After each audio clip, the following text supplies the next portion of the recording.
The irony of a cry for help.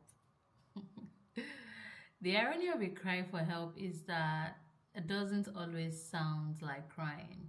Most times it doesn't. Sometimes it is laughter spilling too loudly at dinner. Sometimes it is a smile that never quite touches the high. And you hear people say, but he was laughing yesterday. I mean, he just called me a few minutes ago. He reached out asking for that document. I mean, we hung out with his family and we did this and we did that. That's the irony. Everything seemed fine, but that's the thing.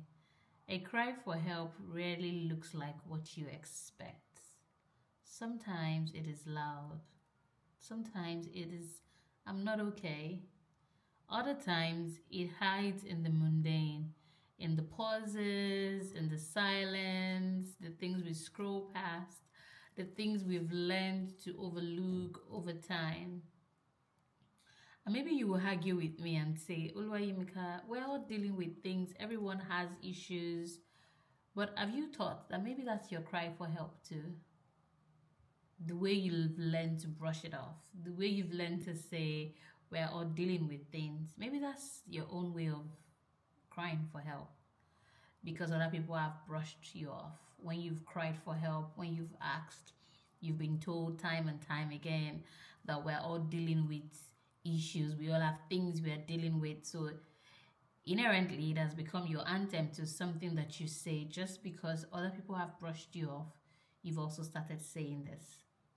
The irony is this: a cry for help might look like chasing love in the wrong hands. Not because you want to, but because you are hoping that the right person would notice and call you to order. The biggest mistake we sometimes make is that we think a cry for help means rescue me, I need to be saved, I need to be rescued. But sometimes it simply means see me, remember me, love me, talk to me without me having to beg for it.